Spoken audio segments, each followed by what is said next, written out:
Welcome back, everybody, to Foreboding Fridays. We missed you all last week. And just a heads up, Andy is still sick and all upon that medicine. So this should be a fun stream. I'm so excited to see what he says today. Might be a little weird. Yeah. Terrius, how are you today? I'm good. I don't know. I feel like I'm missing something. I don't feel quite whole. So just give me a second. Let me just do something. There we go. No. There we go. Another low blow at a British rock institution. Oh, it's disgusting. You hate to see it. I feel seen. I feel seen. Oh my gosh. All right, guys. Are you all ready for a quote unquote happy episode of Black Mirror? I don't think there's just to be a quote unquote. I think this is an outright one of the two most optimistic and happy ones. I think there's. You can look at it that way, but there's also some subtext that's not becoming. So I'm just gonna. Okay, so not to be a downer, but I had this in my head that this was one of the happier episodes. I also didn't know that it was based on a Smith song until Wednesday when I looked it up. So when we did this Wednesday stream, I was genuinely just like, well, what's that meme? Like, my disappointment is immeasurable, my day is ruined. Like, for the past couple of years, I don't know, a decade or whatever, I've been thinking, oh, what a cool episode. No, but it's I think what I'm getting at is the entire time, because I forgot the actual ending. I only remember the penultimate ending when they go over the wall. And I'm like, wait a second. Did the simulations just die? What happens to them? And on that note, let's say welcome to the chat before we jump into the episode. What's up, Sergeant Geratina? We've got Justin Patton in the stream. Thank you for saying have a blessed stream. Obviously, Terrace put the link for the Discord. It's pinned at the top, people. Click the link. You can watch the episode there. Because obviously, I can't show the episode on YouTube. What's up, Darstud? Free Willy was always part of the plan. What? Jacona says Foreboding opening song. Wasn't ready for that one. You've missed it then, because we've played it every Friday, bro. Terrace hooked us up. That's a custom song, by the way. It's a custom. Yeah. What's up, King of the Manties? He says, what about the option live with a few cats? Well, you could be a cat lady if you want, but that would just be sad. Wait, what? Why would you live with a few cats? What's happening? Because the name of the stream, Free Will or Part of the Plan. Oh my gosh. Yeah, he said. Okay, that makes way more sense. What about the option to live with a few cats? What's up, VP? It's going to be a rough one, you guys. Andy's not even understanding the references to our own stream. It's going to get weird. But so yes, busy looking outward and never thought to look inward. Free will are part of the plan. Gotcha. Which is why Darset said it was always part of the plan to free Willy. Yeah, I thought he was making a reference to the film about the whale. No, it's a play on the word. Uh-huh. Well, I get it now. It's very clever. I wasn't feeling sharp. All right, Terrence, let's start. Let's Yep. All right. Let me know if the sound's coming through. I've just started. Yep. Oh yeah. So Terrace, there's not a single Smith song you like? None. So I'll get into the law as to why I despise the Smiths, and it's nothing to do with the music.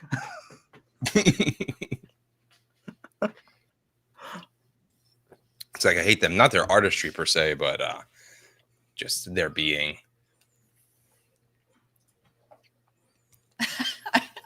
What's up, everyone? I just want to state for the record that Terrence is definitely a bit more side to side. These are lyrics. I'm not getting them. Andy now in full Dayquil overdose mode. Yeah. I don't think he's made it that far yet.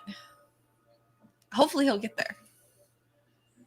Yeah, Johnny Marr's the bomb. It was Morrissey that ruined it. What? You don't like Morrissey? It's lines from Terrace.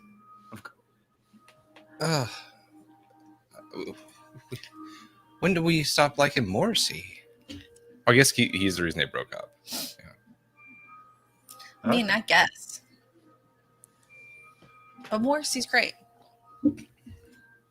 When we first watched this episode, I thought that I mistook who was going to be in this episode. I thought that these characters were from a different episode.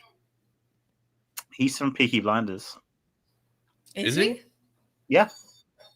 He's one of the Shelbys. So he died in like season 2. Damn. What's up, Graph Web? We will sing this at the end of the episode, but we appreciate you. Thanks so much, Graph. Emperor Goodwin said Morrissey is such an uplifting and happy person. But Morrissey is such an uplifting and happy person. I think it's the communion of sadness that draws people to Morrissey. Graph Web, you know the deal by now. So I was watching this right on Wednesday, and I'm just like, okay, so I'm a sucker for good like on-screen chemistry, like like in The Mummy, like Fraser and Rachel Weisz, what have you. So we're doing a romance season for the watch parties next year, just because I want the cheese. I want all the cheese. Mm-hmm. I don't care what you say, Katie. I see you nodding your head. It depends on where we're going with that, but we'll see. What pick? Which ones are you choosing for the cheese? Okay, we're doing Palm Springs. So Palm Springs isn't cheesy. Yeah, that's that actually works. just Palm a Springs great is movie. amazing. But no, there's one I really want to do, which is called Destination Wedding. It's got Keanu Reeves and Winona Ryder in it. I really like that one. It's like, I don't think I've ever seen that. I've seen it. It's fun. It's horrid, Terrace. So like that is awful. I know. Neither one of them tries at all in it. I love it. It literally is Keanu and Winona. They're not playing characters. They marketed on the fact that on the set of Bram Stoker's Dracula, apparently there was like a wedding service, and so she is like joking, like, haha, technically we're married, and that's it. Yeah. Oh my gosh. Yeah. It really is. You like Winona, you like Keanu, you should like this. Yeah. Look, what can I say? Sometimes I just want to watch something that just does what it says on the tin. Yeah. And Virgo says, are you going to sing Graph Web's Super Chat in the style of Smiths? Yeah, we'll take a shot at that after the end of the stream. I don't know if I can do that, but sure. You'll try. One more Andy trying, and I'll follow his lead. Shukuna says, Morrissey rarely ever recorded with the band. They would make the music, and he would solo record the lyrics, which is why so many of the lyrics don't even match the music. Yeah. And he was jealous that Mar attracted too many women. Jealous of was Morrissey Mar? Yeah, I think so. I think he said he was asexual for years, which was sure code, you know. Yep.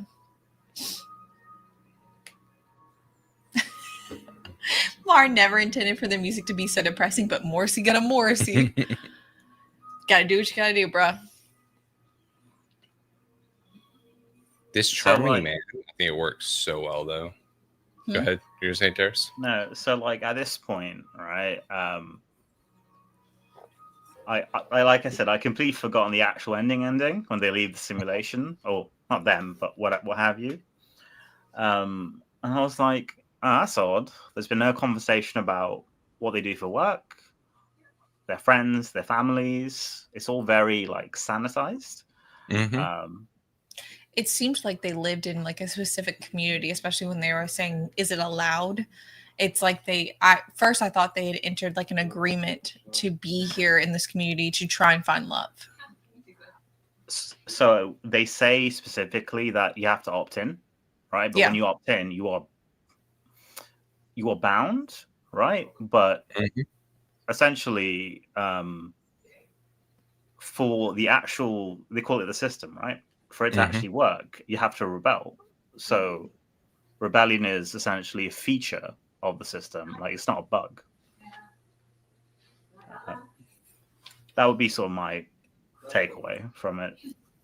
I forgot that they pitched the idea that it's a simulation early on, but they kind of mask it as a little bit of flirty banter, and then him just working through not wanting to, follow the algorithm or the system anymore. It ends up being exactly like he thought. Like, he drew it up exactly how it was.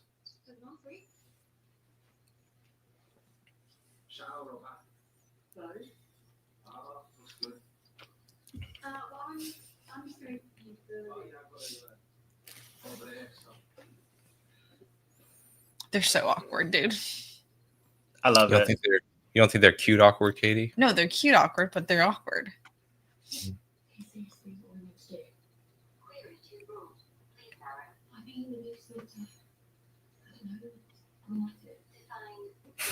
Everyone says, how can you say he goes about things the wrong way? Yeah, I mean, he's just human. He needs to be loved. Okay, so I've got a note here, right? Because I was watching this. In today's day and age, right? Like, given how autistic and spurgy people have become, and literally wrote this, I think this is inevitable. Like, Gen Z can barely make eye contact. You got Gen Alpha born with brain rot. So you're going to need some sort of, like, chatbot helper device just to fucking facilitate stuff. No? Yes. It's going to be like a fuck abattoir where the app just lines you up on a conveyor belt and you procreate that way because people can't talk. Ducrone says, where's the male actor from? He looks familiar. Tara's saying he's from Pinky Blinders. He's from Pinky Blinders. Yeah. I was unaware.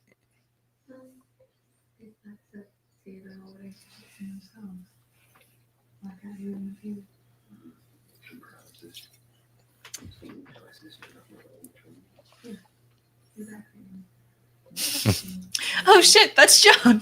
Is that his name in Pinky Blinders? I guess. Yeah, it's hilarious. I haven't finished Pinky Blinders. Is it worth continuing? No, it's good, but one of the actor, the lead aunt, whatever her name is, she dies in real life at some point, and you could tell like the story became a bit too grandiose. Like, this is still watchable, very watchable. Cillian Murphy does really well. It's just you can see where they wanted to go when they couldn't go. So none of the yeah. Everyone says it jumps a shark. What does that mean? You know it jumps a shark. I would agree, Goodwin. Like, yeah, like the whole America arc as well. I'm like, oh. Jumps the sharks where something goes too far, where they like kind of outrun the scope or the plausibility of their world. And so just kind of in the pursuit of cool, it comes from Happy Days when they actually jumped a shark on a motorcycle. And you're like, how the fuck does that fit in Happy Days? That makes sense. Okay. Yeah. Katie would agree as well if she knew.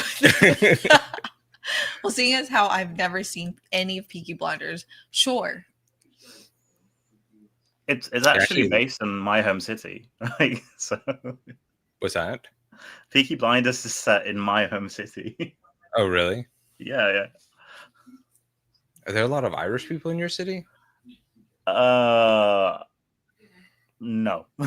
But there are Irish people, so There's like not anymore. We fixed it. Yeah. How many seasons are there? Draconis said the first 3 or 4 seasons are top notch. It's like 5 or 6. Jeez. Yeah, I was born there, so.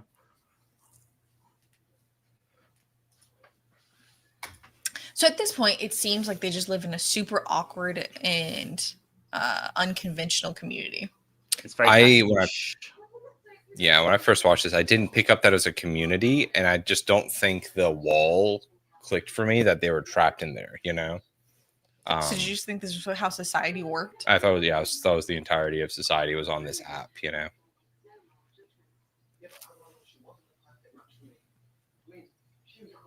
I technically could see that as well. Like, just in just everyday life, that everyone who's dating uses this app and then automatically just listens to the system because they don't want to be or risk not meeting their perfect match. Well, doesn't this feel like how people talk to Grok now? Yes. You know what I'm saying? Absolutely. Like, Grok, is this chick the one? Grok.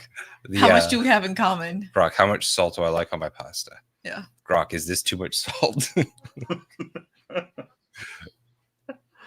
I mean, you joke about it, but like it's true. No, like legit, yeah. Grok is the exact problem with, like, you know, in Dune, the whole thing is not that AI is bad, and like people kind of misinterpret that Frank Herbert says we should just not trust AI. It's the act of turning over your own freedom of thought to anything. And because, you know, the whole thing is also about when you do that with leadership, and you see that with Grok, the ability to have a device that promises you an answer, a lot of people will take, even if the answer is low quality or just outright wrong, because most people will gladly trade away their freedom of thought for reliable answers. I mean, it's like the balls, the magic 8 balls. Yeah. I would say in this age of information overload, and I've said this like a few times on these streams, we're not designed to be able to absorb, process information at this rate, frankly speaking. So I mean, it's already happening, right? Like I do see a future where if you have something that can clean out the noise or clear out the noise a little bit in some way, I do see people opting for it. But on a side note, fuck this bitch. Oh, dude, she's awful. She's the worst. It once again just reaffirms women suck. Like, this woman sucks. What are you talking about? The other chicks are a real one.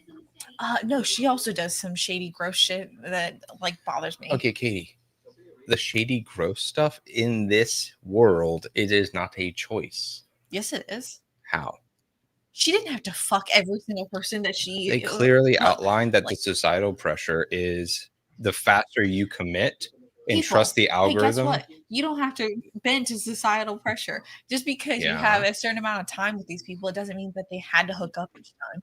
But I had the alternative name for this episode. I heard it was called Training Day because everyone gets fucking ran through. Yeah, like legit. And no, 100%. Yeah, she was made for the streets. Yeah. Like. But they that's part of the thing they're discussing in this is her journey versus his journey is of a girl just flopping from bed to bed. And she's the one that says, is there an algorithm or is it they just wear you down? Bro, so that I get it. And yes, everyone said it was like training day for her. That was the joke, Goodman. Yeah.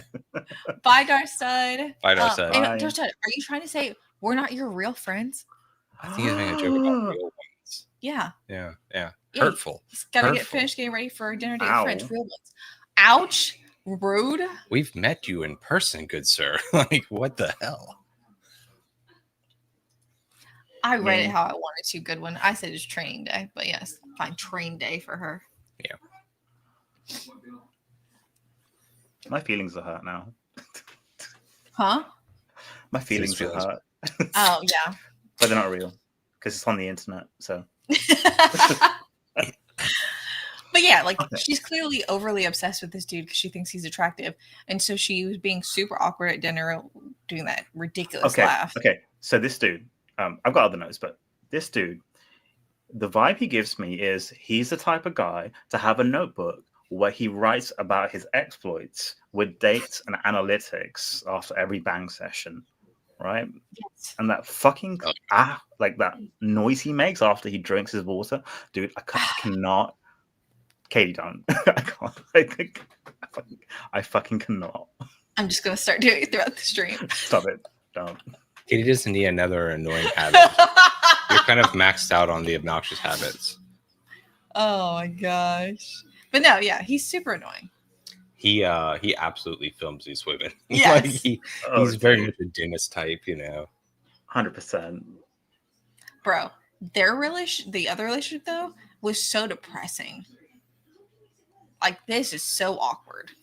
This chick comes across a little xenophobic, like she doesn't care about other people's cultures because she doesn't like tikka masala. What's that about? So the thing is, right? None of this is quote unquote real. It's real to the simulated versions of the outer world people, right? Who don't know what's happening. But everything here is by design, right? Yeah. So the algo needs to hit a 99.8% success rate, with the last two being contributing to it being 100% match or 99.8, whatever the math is. So it's determined that they need to go through these arcs, be it the fuck everything in sight arc to see the gross effects of connectivity, the depressive fuck arc. This dude also goes through like the sex therapy arc, where he's literally talking during the act. When he's talking to the other girl who they're both getting over the fact that they want to be with other people. Yeah. Yeah, Johanna, she was giving specific instructions. He still failed. I mean, she just seems. I get the side to side reference now. Good one, got it. Yeah.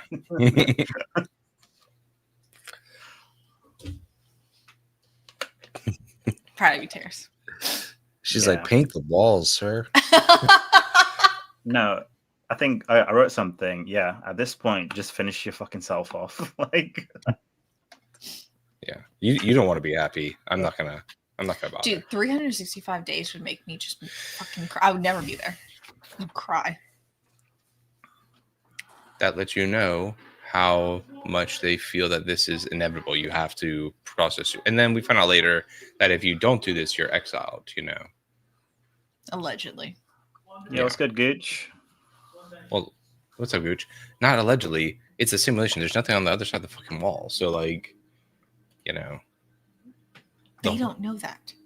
No, which is why they operate in the assumption that they have to do it until they start questioning.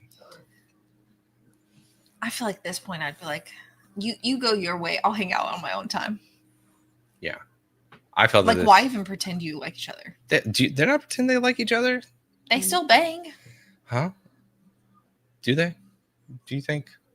I would assume. I mean, what else do they have to do? Right? Yeah. Like they don't work or anything. That looked so miserable. Like, I would go work out and we'd go play whatever game he was fucking playing where he's hitting the racquetball. Katie's sitting here being like, if your parents still bang, it means they still love each other or not, or they still like each other.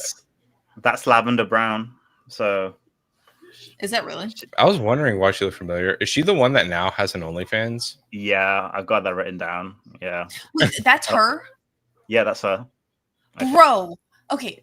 Is it just me, or do they come off super fucking awkward? Like yeah, absolute weirdos. Yeah, I mean, they're going off to Hogwarts, right? So they're a bit special. They're going off to Hogwarts. Sometimes the simulation has to have you get run through by dozens and dozens of men to see your perfect match. Some of the other simulations, you just go into that thing and there's just a lot of Legos, and it just reads how into the Legos you are. And it feels like they were like a Legos couple. Yes. Especially when she was like best in show and he barks. I was like, what are we doing here, people?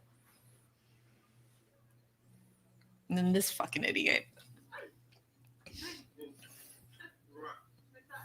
It's crazy because I've never seen a man chew so long. It's like it was like a morsel, and he's still plowing through it like he fucking. And then choking on it. Yeah. I feel like this scenario was just to see if she would save him or not. What? It's a simulation. So you think the simulation made him choke? Yeah. So you think the simulation is that in control? Yep. I did not. Ooh. Did you, Terrace? I didn't think about that. So Katie, on one hand, is annoyed at this chick because she's promiscuous, and that's her fault. But the simulation made that guy choke. Yeah. And that's not his fault. He didn't choose to shove the extra sausage in his mouth. He chose to put the food on. I think I've never seen someone chew that long and then magically start choking. So I was like, the Philly simulation was like, let's test and see if this bitch will save him. Yes, good one. We already passed the line for Terrace. Yeah, we did good one. I got it. Thanks.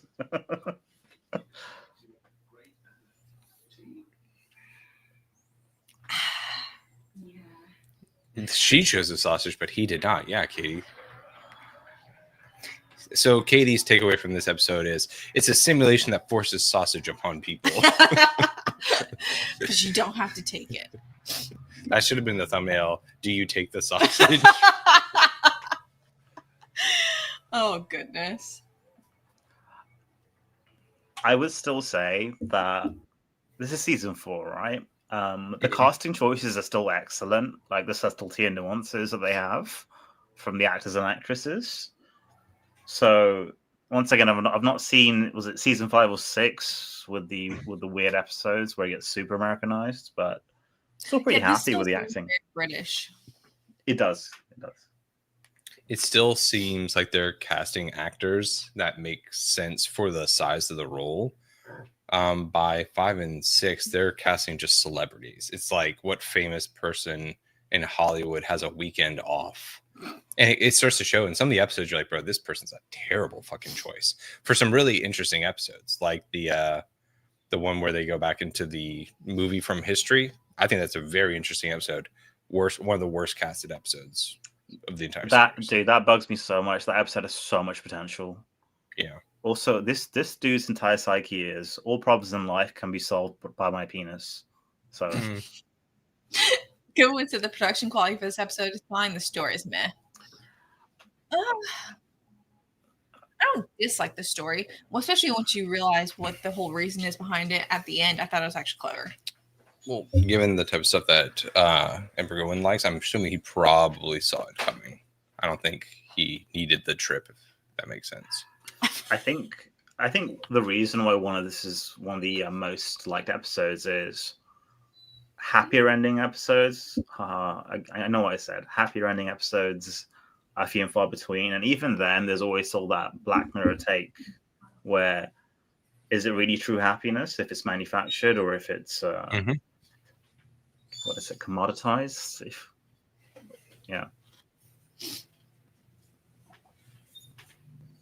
This dude's just a gross fucker. Bro, at that point, if you're digging it that deep, just take a shit in the bed and Amber Heard the thing. Yeah. Gross. Going to the ending was actually deflating. I liked it. Where did you think it was going to go, Emperor Gowen? Did you think they were going to stick with the simulation, or what were you thinking?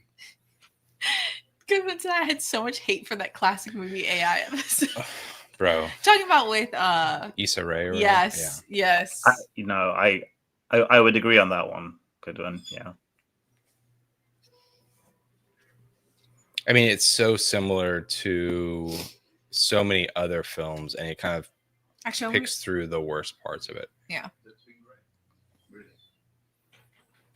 You can tell she's completely over him, whereas he seems like just whelmed. It is good acting. Yeah. Well, he seems to quite enjoy the system. Bro. That's what I'm saying. He just seems whelmed. Like he's just like, oh, on to the next one. I had a good time. It means really nothing. Whereas she looks depressed. Like she's like, I'm ready for this to fucking end. Okay, Goodwin, how would you have ended it? Just curious. How would you have liked to have been ended? Is he talking about the AI episode or this episode though for the ending? It's this episode. I think this episode. I'm assuming it is this episode.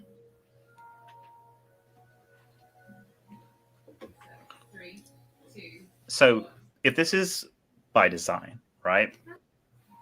I think what it's showing is as physical as the act of sex is in a relationship, I'm not saying it's not, right? Obviously, you do need that spiritual connection to that person, that chemistry. So, once you've banged it out, it's kind of like you know, what is it? Post-nut clarity with, yeah. Like, she's got post-nut clarity. Yeah, well, she does, right? Yeah. Like, she's like, yeah. Oh, okay, what's and all? Like, she sees them for who they are, and it's like, okay. Bearing in mind they're not real. She doesn't know that. That's what I'm saying. We keep referencing this as if somehow, like, just because it's a simulation and we're seeing it from a different point of view, like, she thinks she's having like these interactions in relationships, which is why she brings it up when she finally meets him again, of like, oh, she kind of felt like had these like out of body experiences. She's clearly hooking up with every single fucker she interacts with, which just makes no sense. Yeah, because she's investing in this idea that the system, that this process is the same as girls being like, I went through my hoe phase. Yeah, the gross. Detachment. Yeah, and I can still say it's fucking gross. It's supposed to be gross. I don't think that at the end of this, I don't think that they're implying when they're out of the sim that she needs to go bang 12 dudes before they get back together, are they? But the question is, who's out of the sim? It's not them, right? So what happens to those iterations? Like, do they just die? Do they get deleted? Or is it just, do they just remain as code? Yeah, I would assume they're just deleted because they were never real. Goon said that they were running these sims to find the escapists in order to weed those matches out because the sim was about social control. Mm-hmm. Oh, so yeah. Sims to find it. Okay. Okay. Going to, yeah, she's living that thirsty hoe life and getting the empty life it delivers. No, there's a scene in this episode where she's.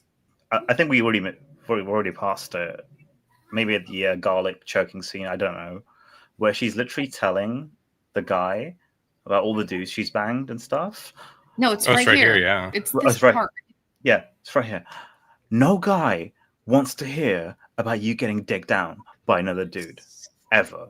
I'm sorry. It's so weird. If you do, you're a fucking cuck. I'm just gonna say it.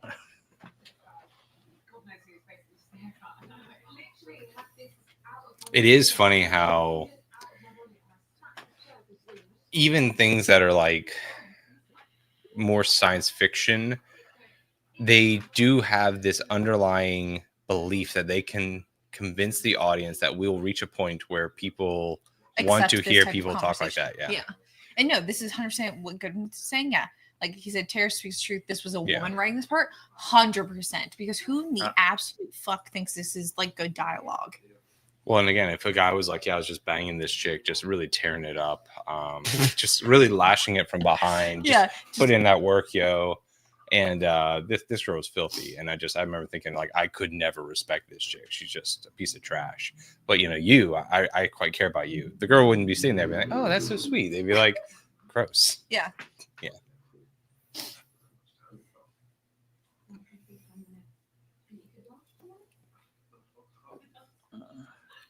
It's so weird seeing him in this role because, like, I really like Josh. Well, I don't know his actual name as an actor, but the Peaky Blinders guy, because he's like a super serious character in Peaky Blinders, but it's just quite a lovable, charming guy here. Well, not charming, like a bit of an idiot, but he's a lovable nerd. Yeah. Like he's dorky. Thank you. Yeah, he's like unthreatening. He's clearly dorky as fuck. I mean, if we want to get really negative with it, she's the guy he settles for after she's been run through, right? Dude. Fuck. Like she's been run through by all the hot studs, and now she's talking to the guy who's good at conversation, has the safe haircut. It makes jokes. Yeah. Okay, this is kind of in reference to Gooden's comment because it reminded me. I saw on Twitter or X, this husband divorced his wife after 90 years of marriage, right? 90? 90, because he found out that she cheated on him like 70 years ago. And he was like, I've still got my life ahead of me. So, yeah. How old was the man? He had to at least be like 110. What? No, they were both in their 90s. So they've been married for like 70 years, right? Okay. So he was 90. They've been married 70 years. Okay, that makes sense. That's crazy. Yeah, I think the guilt was eating her up. I'm like, 70 years? No, take that shit to your fucking grave at that point. That's insanity. Yeah, go inside. Have a body count higher than the plague, but I'm good. I'm glad to see you. Yeah, guy runs. She'd be the plague. Yeah. You know. This kind of reminds me of Pride and Prejudice. What? Like, no, the pillars. They set up like the scene, not them. The framing of this scene reminds me of. Yeah. So, so can they refuse the matchups? No. Yeah. No, they can't. They can't. Yeah, I'm agreeing. They cannot. Yeah, they cannot. I should have said no, they can't. Yeah. Well, what do you mean? Well, they cannot. They're told they cannot. But like I said, rebellion is a feature, not a bug. So by rebelling, it shows that they're an actual match because they're willing to break the quote unquote rules. Yeah. So if we're giving the show a lot of credit and saying they're being very clever, you'd say that the overall view of relationships is quite bleak and transactional and meaningless, and to try and have a meaningful relationship is like this act of rebellion that society isn't invested in because it removes you from like the market, the sexual marketplace. So then you would say this is quite base. But then if you like go and look at the fact that in order to get there, she has to live that whole life, you're like, oh, this is quite beta, you know. You feel like you go back and forth. Yeah, because and if they find someone they like, can they opt out and stay with that person? No. The whole point is supposed to be that the program tells you who's best for you. Yeah. It's called your pairing day, right? That's what they call it. Mm-hmm. Yeah, Goen said they're willing to reject the entirety of society to be together. Facts. Yeah. I think what this does resolve in today's day and age is, and it's mentioned in the episode, option paralysis, right? When you have so much choice, a level of apathy kicks in, right? Whereas if you were told by some, let's say, quote unquote, higher power, there is only one person, but there are a million barriers before you can get to that person. If you knew that, I think that would change your mindset. Yeah. Do you think so? With this being about like, you know, finding your perfect match, they kind of talk about like getting ground down.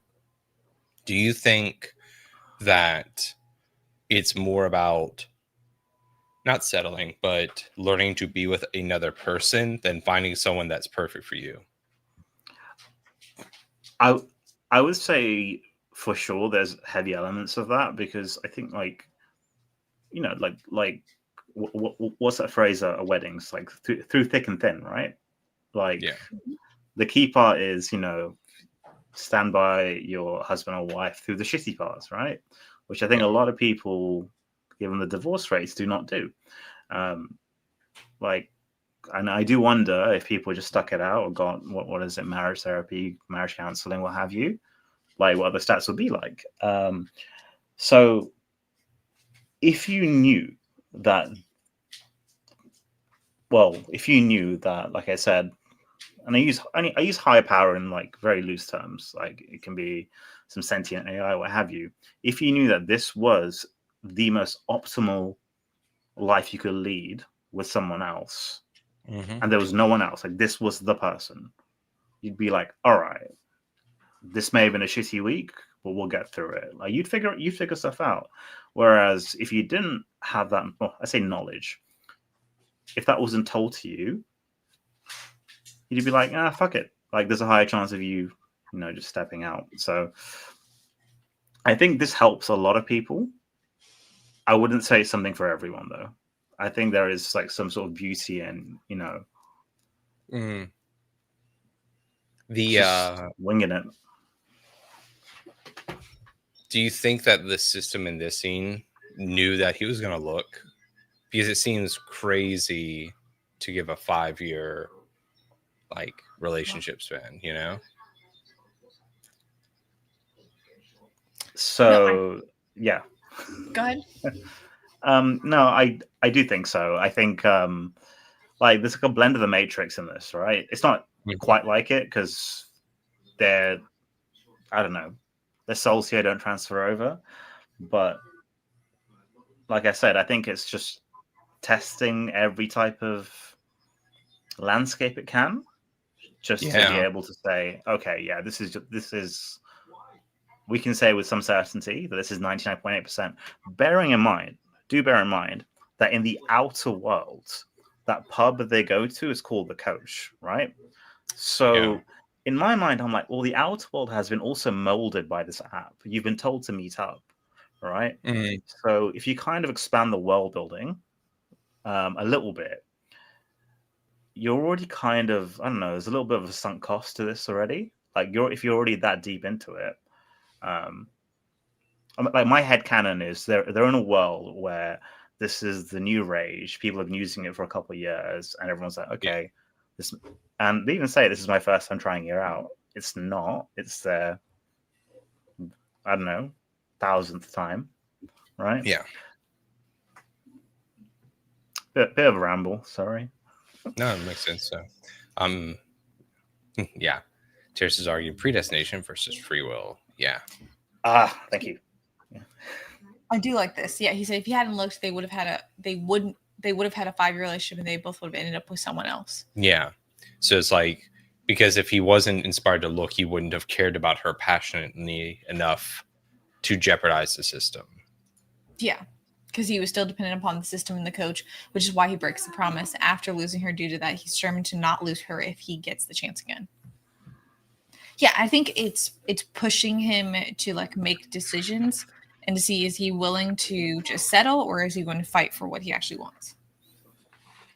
So with the bar being called the Coach, do you think that every person who uses the app in our world, that it's called Coach, or do you think it just grabs like a bunch of like stuff, like visual cues and things that you know to make it fit your story?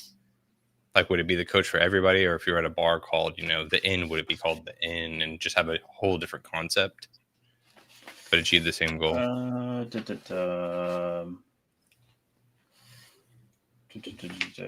Well, so, and Emperor Goodwin's in the chat, so you can correct me if I'm wrong, but I had to look up the lyrics to the Smiths song Panic, right? So I think there's a lyric line that says nothing about my life, which is essentially, I think, an indicator of rejecting mainstream programming. So in my mind, the DJ, so Hang the DJ, is the system, the algorithm dictating people's romantic matches. So essentially, it's kind of ironic in that it's saying, stop letting the algorithms choose your life at the end. Because the song comes in at the very end, even though throughout the entirety of the episode, that's exactly what they're doing. Okay, thank you, Goodwin. Yeah. Panic is advocating rejection of the social structures and systems. Yeah. Yeah. So yeah, it's used ironically. So yeah. And, yeah, like people will like dance to a tune, whether or not they really like it, just because it's popular or acceptable.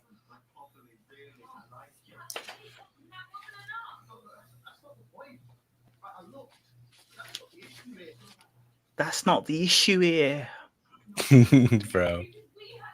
Well, and it's one thing, like, I think it's focusing more on the fact that like they're so dependent on what it tells them of how long they can be together rather than just living their life. Well, she was trying to live her life. I know, but he was so wrapped up in the system that he's like, he had to see. How long did they have?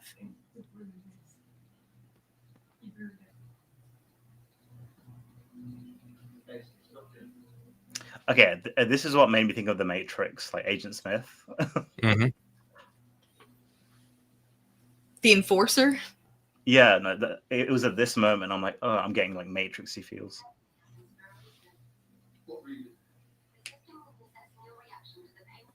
But the difference with the Matrix is like, here's the thing: like when they're in the Matrix and they get out, or they plug out, if you will, Mm-hmm.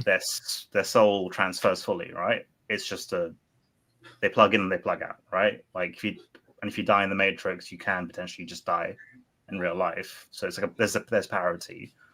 Mm-hmm. Here in this episode, and I've said it in other episodes, is for this tech to work, it's clearly been modeled on their habits. They've had to probably give it a ton of data and info. And in my mind, I'm like, if you're giving up that much of yourself, like I said, is it not a violation, right? Like you're giving a lot of your essence up to have these beings manifest. Yeah, this is and it comes up repeatedly in Black Mirror, like these, like they call them, like I think kernels in some of the other episodes, like these little snapshots of you, the essence of person. And I guess like if depending on how you interpret their existence will determine like whether or not you think these episodes are happy or actually quite depressing. Because the more I think about it, in this, you give up your essence to create 1,000 of these, and at the end they're just wiped clean like it didn't matter. But in the other one, they take her and she becomes like a digital slave in their Amazon Nest or whatever, and they have they're fully aware the entire time. So you're talking about the episode where it's like the DNA was taken and they're recreated in your smart home. Yeah. Where they like plug you into yourself in your smart home so you can anticipate all your needs. Yeah. What episode is that? Do you remember? I may not have seen it. I can't remember. It might be part of White Christmas, because I think it's the job that John Hamm had that leads to him helping torture the guy to get the answers out of him. Oh, there is torture in that episode.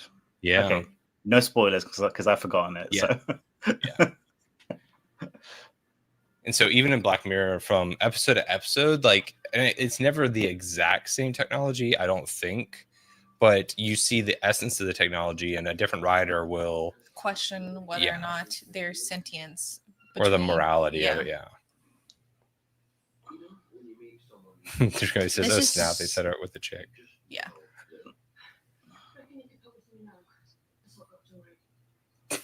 Bro, she looks like a fucking walking STD, dude. I know, and it's so sad. Like once you realize he's talking, and it zooms out, you're like, "Oh my gosh, for real." And then this just looks so depressing. Ugh.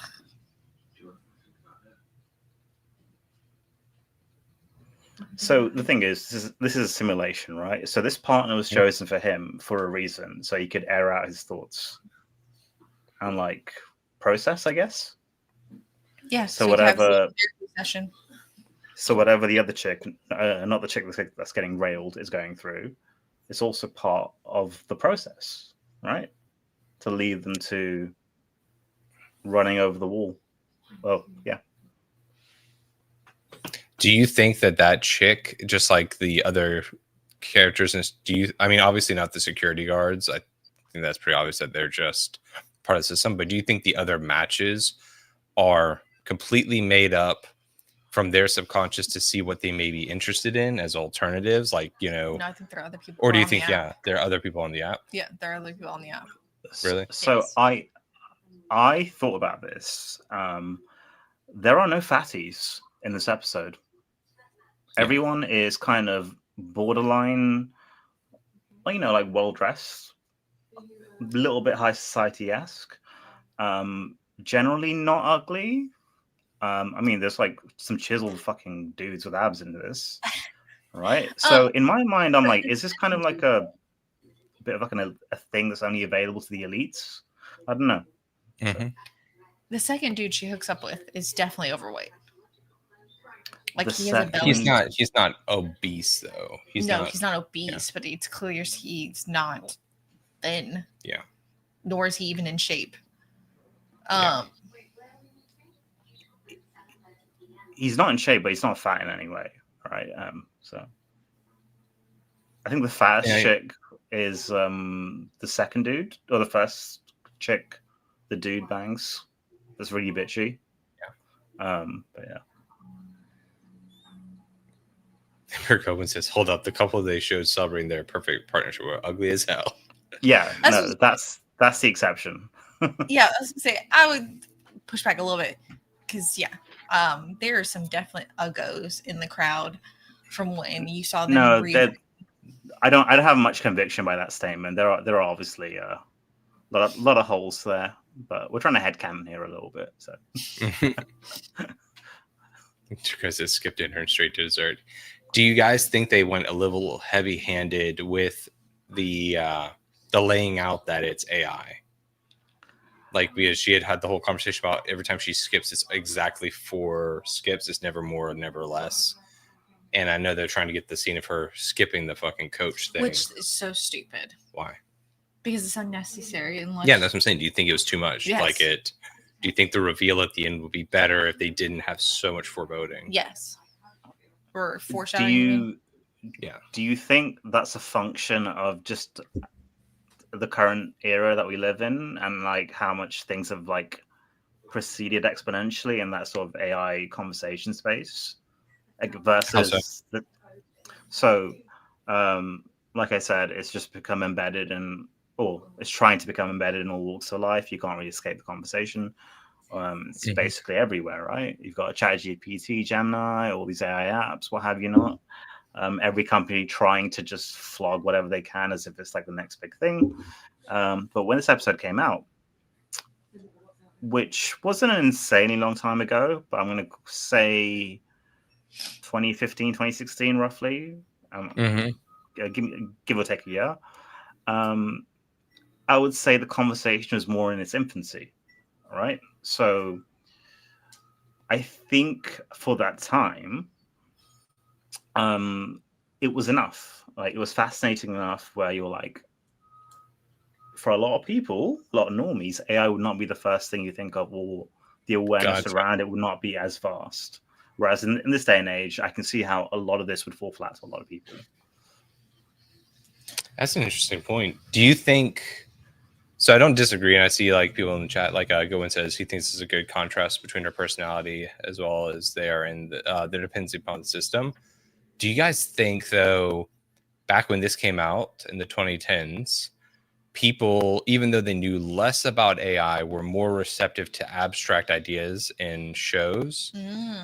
Or do you think, compared to now, where I'm muddling this, but basically, in my gut, I don't know if it was necessary back then, but maybe it was kind of nice and just like, let's make sure we're all on the same page. Whereas if you release this right now without it, I think you'd have people at the end be like, wait, what the fuck is going on? Where did they go?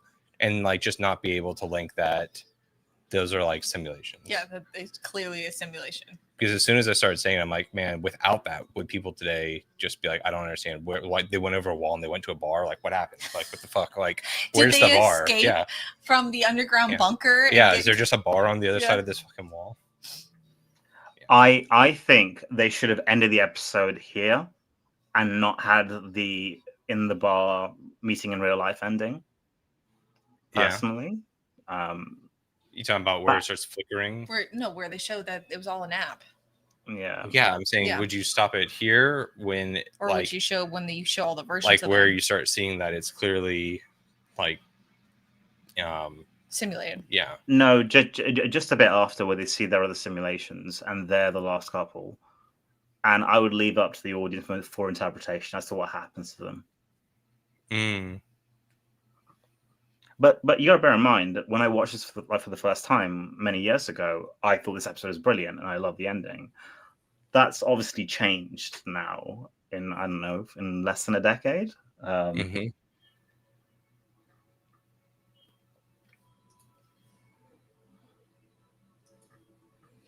I couldn't say when this came out. At first, seemed more oriented towards social conditioning apps. Now it's much more AI centered. Yeah, just by virtue of where we are. It's like kind of in that discussion. Goen said, do you leave the scores above them, Terrace? Are those the scores or like just their numbers? That's the number. That's how many times they've done the simulation to get to the 90. Yeah. Yeah. Right. Yeah. I would, Goodwin. I would.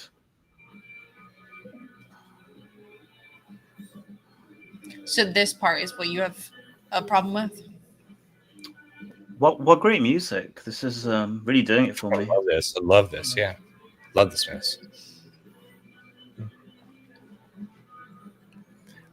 I love the part how, so do you ever like a song and then it gets used in something and it becomes popular, but then when you run into people and you can see why they like it and you're like, oh, you're like one of those fans. They just had to bring in Morty's voice, didn't they?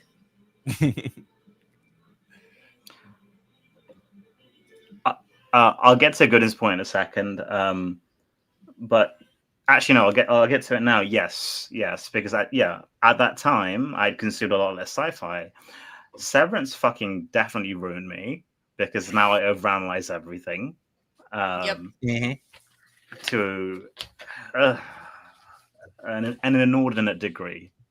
An insane degree, yeah. That's a great. Bear with me. Nope. I can just do this. Remove that. Ta-da! Okay, we're good. Yeah. I realize I move screens and shit. But yeah. So you think because you watched more sci-fi, so you think you appreciate it more 10 years ago because you had consumed less sci-fi versus now, Terrace? You said yeah. I think that's a factor, and also I think so. I would say like 10 years ago, the availability of I don't know, like it's not that like AI type content, like sci-fi's been around forever, right? Like it predates before I was born, etc. But just in this sort of like Black Mirror makes it more digestible, right? And media literature. Yes. So into Goodwin's point, he said, I guess I was always in an analysis mode. I think I looked at this episode differently. 15. What did it come out in 2010? No. It would have been somewhere between 2015 and 2018, I think. Okay, so even 10 years ago, I would have looked at this completely differently, just in general. Because I do remember watching this episode. So even Jacarna said it was a fun episode, but the end was a bit of a letdown. I can 2017. understand. Huh? 2017 came out, so yeah. But how did you guys want it to end? I don't think it's about wanting it to end anyway. I think the process of making it the dating app is a letdown. I think this is kind of where Black Mirror has struggled somewhat. Again, obviously it's like a very popular show, and we'll talk about this in a second once we get through the super chats. There's and I know like Goodwin probably has thoughts on this. Like there's hugely different communities within sci-fi. And Black Mirror has flirted with a lot of them.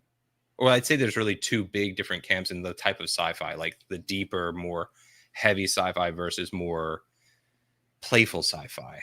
And what's up, Dragon Master? It's very hard to navigate those two different camps. And it's a broader thing that's happened in sci-fi entertainment. Yeah. Let's hit these super stickers real quick. And we got to do Graph Web. Yeah. Dragon Master Zero, thank you so much for the $10 super sticker. It is a lemon Thank dancing. you very much. And then there's also a $10 super sticker from Draconis. Thank you. And it is a hippo. A fat hippo breaking out of its gaming chair saying wrecked. Yeah. Awesome. Thank you.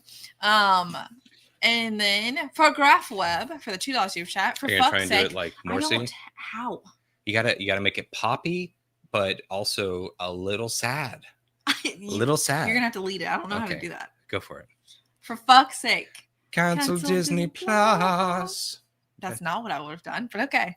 You gotta make it sound a that's little as like close as you're getting to Morrissey, bro. Let me change this. Terrace, it might kick you out. We have our own Morrissey at home. We have Morrissey. Oh my god. It didn't. Yay. Okay. StreamYard didn't kick us this time. Yeah. Yeah. So yeah. This is for you guys. Thank you. Let me get it like wow. It's like right now. It's like wow. It's like right now. It's like wow.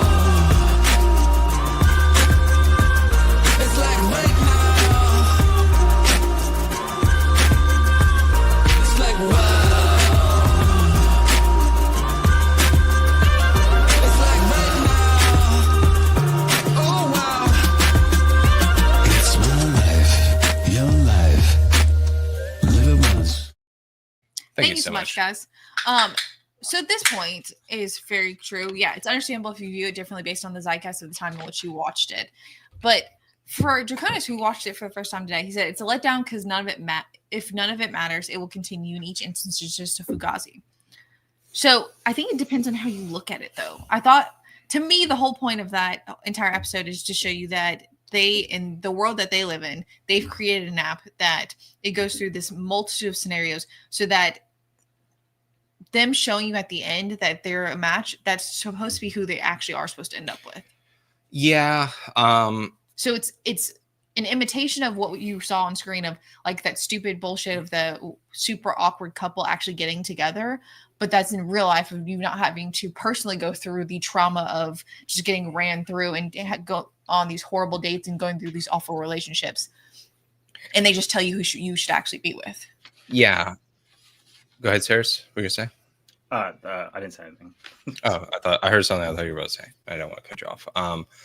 See, Emperor Goodwin says Black Mirror is very good at setting up an interesting situation and much less successful at reaching an interesting idea. I think what I like about Black Mirror kind of fills in with that. I will watch certain things that I don't know if I would say I love them, but because there are certain things that while watching them, it kind of was like gets me in a flow state where I enjoy the ideas I have while watching them. This episode, like when we were watching it, like I was thinking the other night, you know, the part where the thing they say each one of them has like 5 years or whatever. Mm-hmm. Like, I think that there are people who will watch something and they're like, you know, Emperor says either always in analysis mode or in thinking mode. And then people who are looking for their sci-fi to reveal to them something interesting.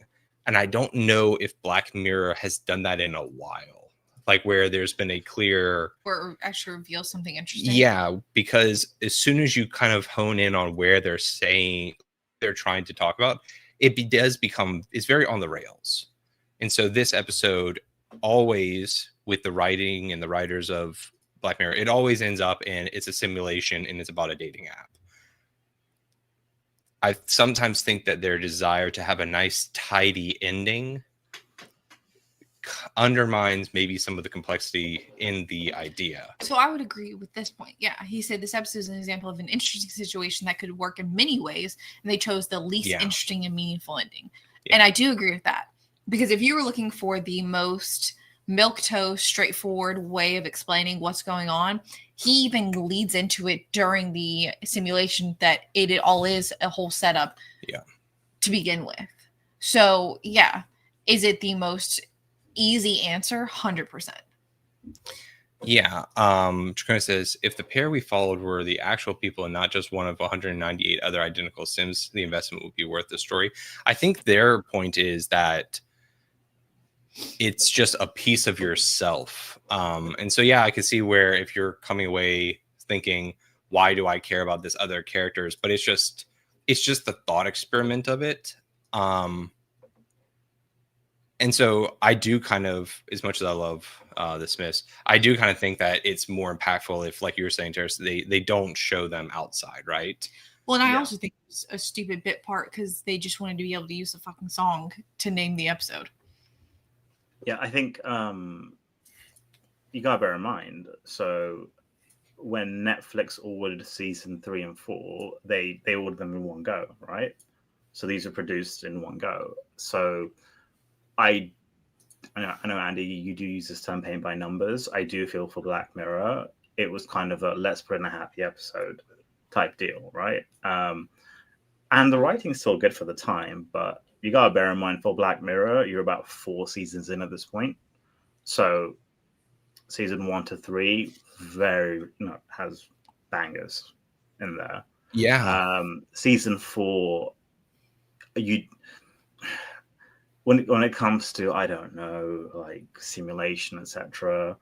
Of course, there are a million ways to do it, but within the confines of, I don't know, a 60-minute Black Mirror episode for the masses, right? Because this was on Netflix, going from Channel 4 to Netflix, with the notion that this was to be brought to America. That's not a dig at American system. I'm just saying, like, I do feel there's an essence of dumbing it down, right? That's occurred. The episode next week is way darker that we're going to watch. Shut Up and Dance. And Playtest that we watched 2 weeks ago, super dark, right? So I think at the time, it definitely felt like I really liked it because, it was a breath of fresh air, but simply because everything else is so bleak. But at the same time, it's kind of like, I don't know, just giving like fructose syrup to a kid. Like, there are so many ways that they could have ran with it, or like I was saying, maybe less would have been a bit more in this case. Yeah, not feel like you, and I think this is kind of where my frustration with a lot of things in the science fiction realm are right now. Genre, yeah. I think amongst the most invested of sci-fi audiences, I don't think there's a desire for answers. I think there's a desire for the exploration and the discussion. I find a lot of sci-fi seems to be afraid that if they don't have something that can end up on like a Screen Rant, what did Hang the DJ actually mean? Or what actually happened at the end of, if they don't have a definitive answer, then they're afraid they're going to lose people. And in trying to bridge that and make it easier to consume, you shut off a huge amount of conversations. So again, if you don't show them outside and it's going to be all right, so that you get the mic drop moment of like the Smiths coming on, you have a much more compelling conversation, I think. And like he says, Imbrica was saying about when you're watching it, it's like kind of spurs these ideas. There's lots of things that this could have generated ideas on the state of these sims, like what is their life like. I think potentially finding out that they're in a simulation and not wanting to give up their lives for this predestination of like what they're supposed to do. For the outside world, I think that could have been a more interesting science fiction story, right? Like the idea that they become aware that they're one of 1,000 sims, but the conversation of does that make their existence any less meaningful? Yes. Instead, they become just an algorithm. They just become a facsimile of these other characters. For a dating app to tell you whether or not you should date someone. Like, for instance, like they did in the later seasons with the McAllister, the HMS McAllister, I think it's called. The USS McAllister. USS McAllister. You have one episode and then you can revisit that episode. This could have been something you revisited, where you come back and you find out what it's like for a sim to be outrunning all the protocols to delete it, which is actually it's just one idea. And there's a near endless, not like another thing that popped in my head was, we talked about the other night, Katie, like when he pulls out the thing and you have two partners who see how long they have together. What if one says 5 years and the other says the end of your life or the rest of your life? And then there's the revelation that, this app can determine when you die. What would you do? That's just another short story. And I think that it comes down to like how you have enjoyed science fiction. Have you only enjoyed it from movies, or have you enjoyed a lot of short stories? Because there's so many great science fiction short stories that aren't enough to build a show or a full movie over. But they make you think, right? But they make you think. And I kind of feel like that's part of these two different camps. Kind of like Love, Death, and Robots. Yeah, that's a little more animation, but yeah, like in that Well, episodic, like yeah. sometimes it's just For a the short shower story. thought expanded into a whole episode. Yeah. Like, 'cause I do- sorry, go on, Go ahead. Katie. No, go ahead.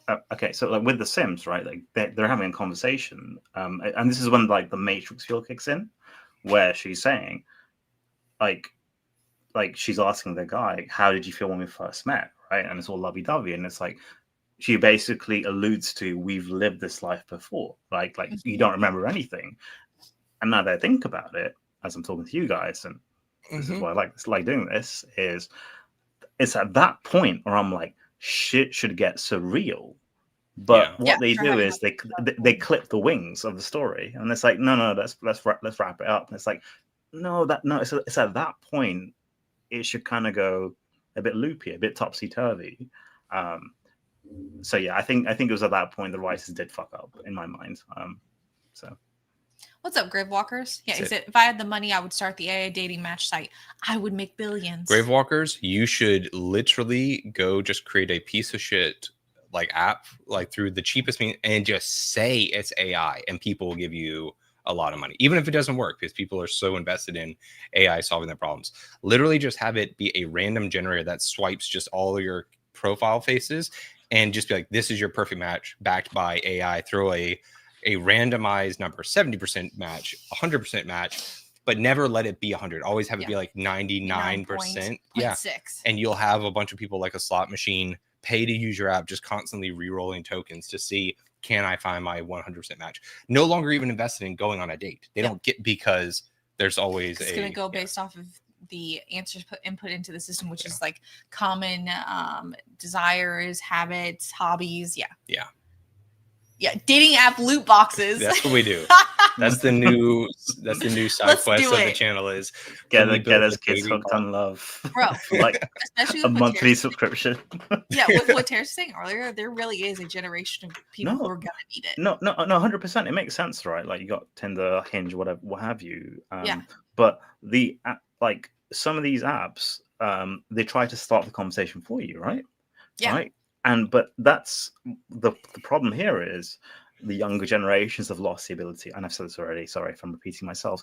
Yeah, they've lost the ability to connect, to form natural connections, to have the confidence to go up to someone and say hi. Like doesn't have to be even dating, or just making friends, what have you not, right? Like in public. So just communication and interactions. Like, I would not bet against a future where like people go on dates with companion apps just to like prompt them and to keep the conversation moving, and that being natural. Dude, in my fucking lifetime, when these apps first came out, I thought they were the weirdest thing, and I was like, I would never go near them. It was freaky, right? So, and here we are, right? So it's I'd say they're the default. Yeah, I think dating apps are now the default way for people to meet how many one another. people do we know who are married because of dating apps? 100%.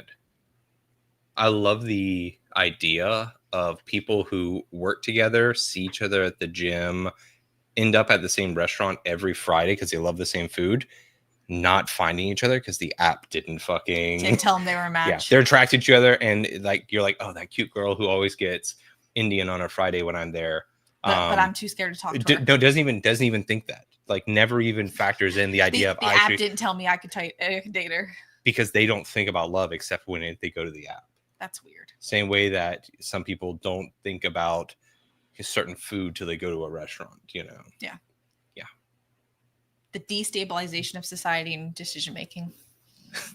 When society collapses, we joked about this on Atega because they had the dorm room where somebody was holding up the cardboard and doing like the swipe right, like Tinder. Like it was like they created the dating ritual, but just analog, Dude, if they can't get laid on their own, they don't need to pollute the gene pool. I love the idea of 1,000 years from now, how many weird things from this period with dating apps and AI will be the hieroglyphs on the wall. Like they'll talk about Grok like it's a fucking oracle, you know? VP, remember when the club and drag by the hair method used to work? Oh my goodness. Still does in some parts of the world. Open question to everyone. You know when you get set up on a blind date with one of your friends, or what have you, family, is what happened here, not just this, but with extra steps. You mean the dating app, like the recommendation? Yeah. Essentially. Kind of, but like I feel like it's even more rare for people to get set up on blind dates anymore. I think I'm talking about right now. But I think you mean like the concept of a dating app, Terrace, is essentially just replacing a friend setting you up, right? This particular one, in the episode, yeah. I think that's what I'm kind of alluding to. Like, there's, in terms of like the Venn diagram overlap, there's something there. It's not 1-for-1 for sure, but if you're putting or inputting as much of your personality or data as you possibly can into this app,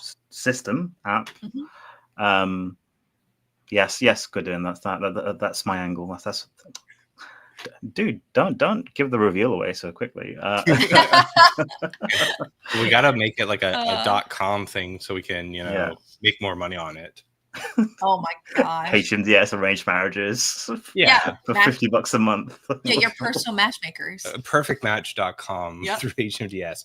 We talk to your family and friends and decide your ideal partner. It's just like your parents choosing for you, but because it's a .com, people are like, ooh, I just love that they're really involving, it's a modern tech solution for an age-old problem. No, but yeah, I just kind of see this as like it's already happening with dating apps, the evolution of self-generating conversations, right? In the app itself before you meet in person. And I remember like a friend basically told me, he was like, and this is the best advice, keep your conversations to minimal and meet that person as quickly as you can.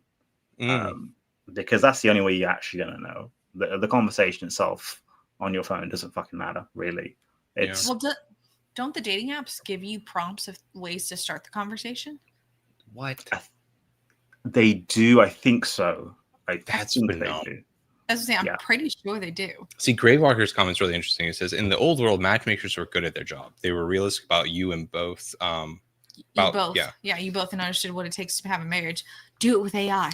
I think that's also an interesting concept because as we kind of pull back from our communities and become like, we used to share ourselves with our friends, our family, and people you'd meet, right? Like that was just part of the community. More of a community. Yeah.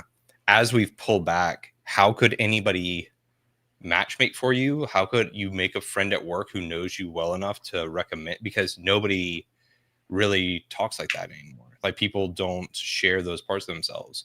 And so now it becomes on to like, okay, what knows you best? Okay, it's the algorithm. It's your personal algorithm, your phone, right? Yeah. But do you run into a situation where when you used to present yourself to your friends, people naturally present the best version of themselves, right? Because they want to be accepted. Okay, because they want to be accepted. Your outward self and your inward self are two very, very different things. Your phone samples your inward self.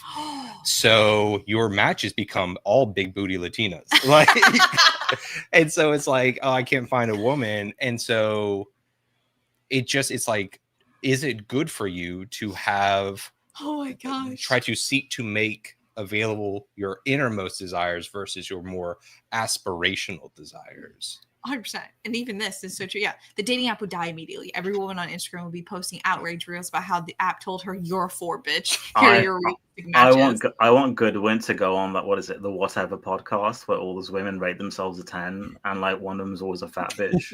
Right. Yeah. I just want to see Goodwin on that. Oh, it'd be amazing. He would be amazing. It would be so funny. It would be the most hilarious whatever podcast ever. How fast do you think Emperor Goblin would drop a bitch, please? I think it might be a record number. She's like, I think I was dude, Goodwin bring out the pimp hands so fucking quick. I would love it, dude. How do we get Emperor Goblin on the whatever podcast? I feel like Emperor Goblin would let them know what's up before they even sat down. He's like, I just know we're gonna have a problem with. Oh my gosh. We can dream. VP said, do you really know yourself in a way others see you?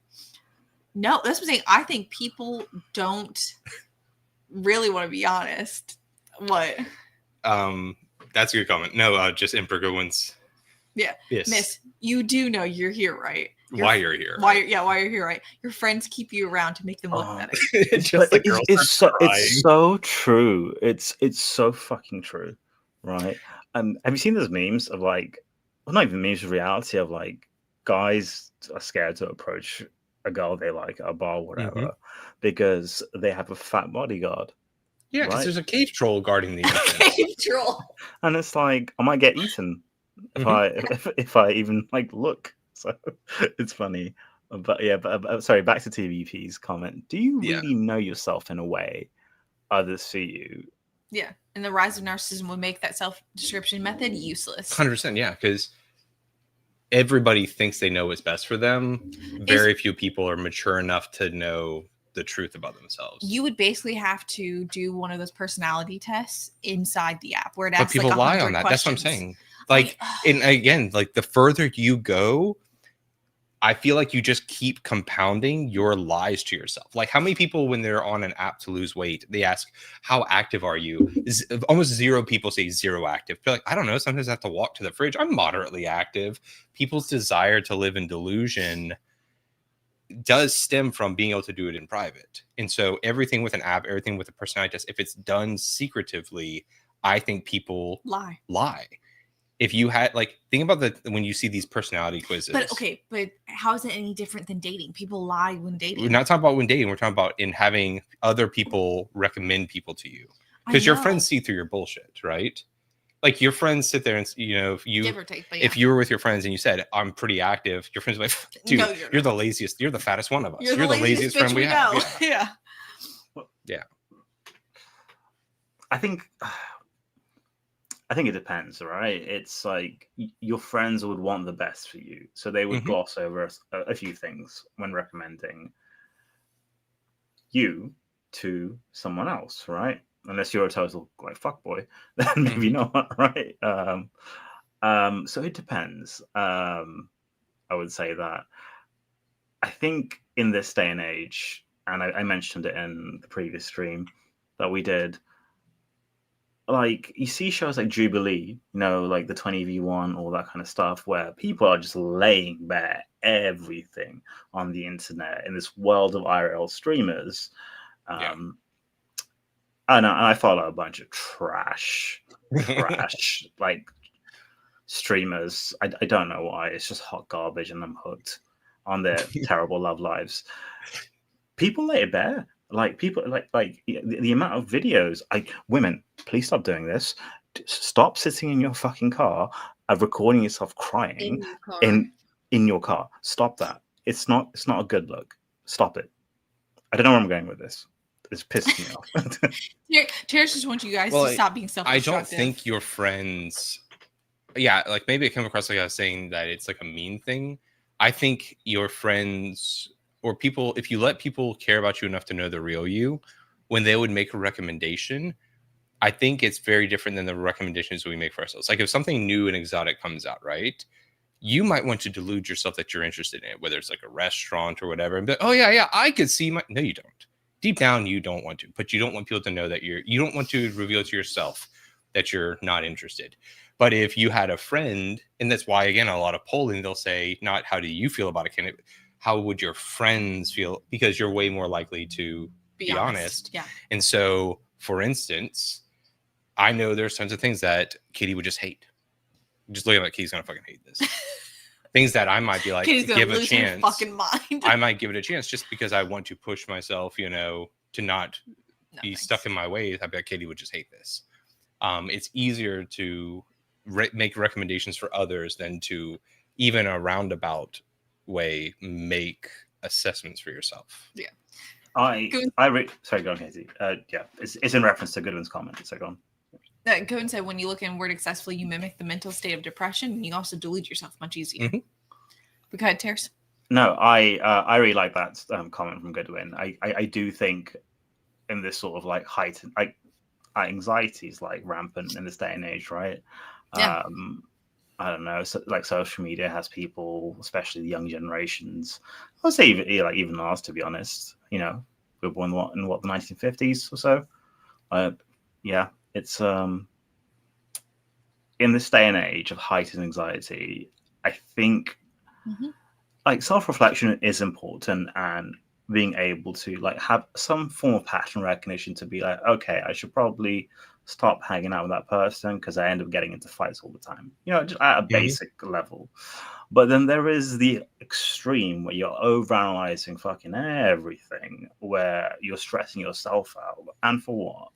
Right? I do try to abide by the philosophy of just breathe, 1, 2, go, and just do the fucking thing, right? Because there is this sort of adage I try to live by, which is try not to live life with any regrets, and you can only do that by taking risks. And with risks, that by taking a risk, that means it's not always going to pan out. But the hope is you can look back on yourself and be like, look, at least I did that. So, yeah. I feel like people overemphasize manageable decisions sometimes to give themselves a sense of control, while ignoring, and like as overemphasizes, like to say it makes up a bigger part of their long-term life happiness and success, while ignoring like pattern behavior, which I think usually is more indicative of where you end up. And people will be like, oh, I have this singular decision, and then they'll fret and they'll be like, oh, I gotta give all, and they'll pay no attention to their life patterns. Your friends know your patterns. Your friends will sit there and be like, bro, you always, every time I ask you something, you always choose this type of thing. Whereas you're like, no, every time I wrestle with this decision. It's like, yep, every time. But you always end up at the same place.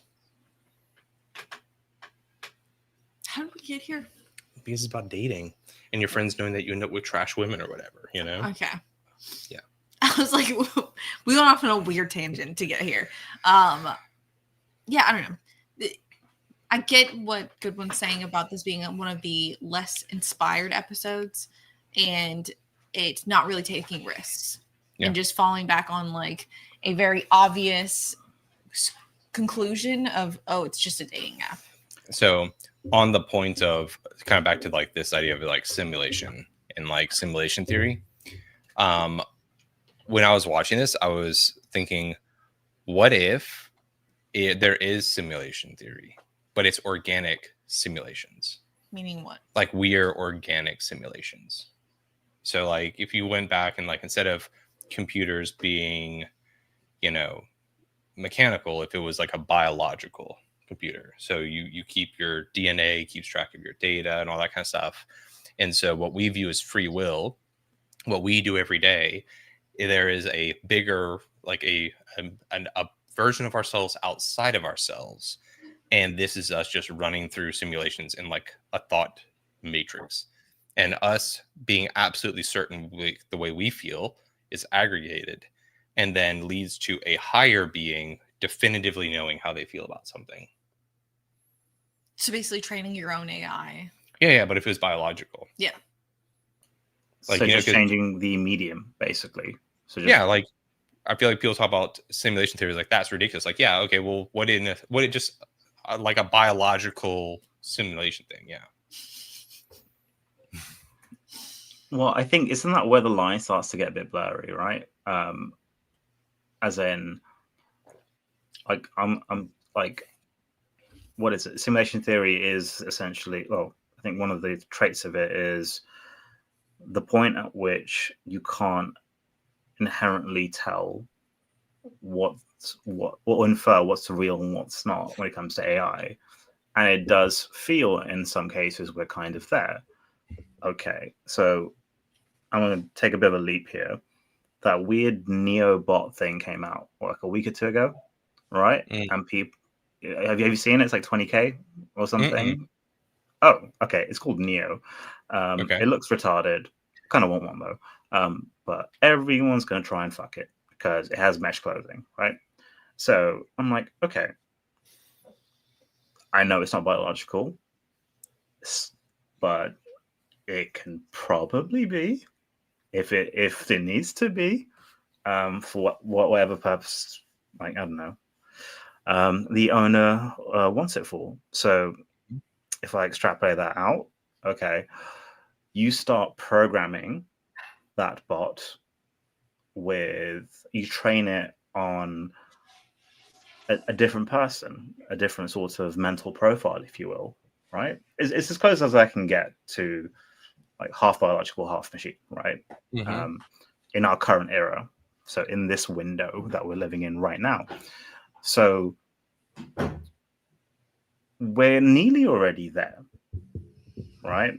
Like I was watching also a video, who was Altiori, who was saying, is there even going to be a desire for people to date anymore if these robots, I mean, I'm just calling them what they are. They're effectively sex bots, but you know, in the beta phase, they just don't want to advertise it like that.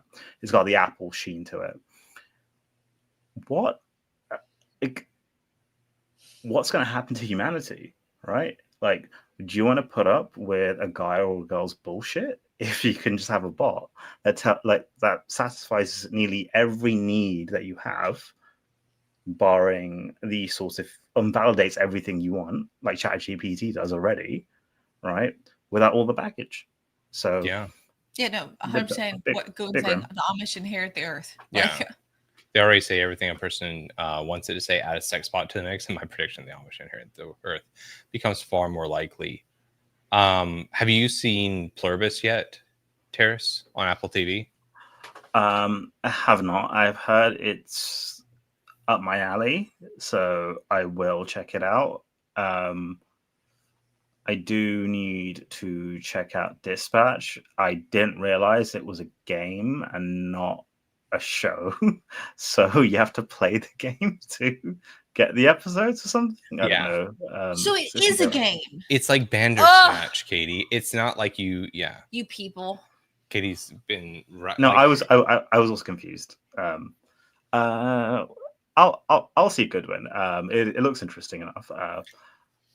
I like the idea of the hive mind. I don't know where it's going to go. That's overly compelling because it does feel like it's making a play at like just direct right and wrong versus thought experiment stuff. But when you're talking about like, you know, the sex bots and then what he was saying about like the learning machines, in it, there are people whose family members are no longer themselves. They're everybody, right?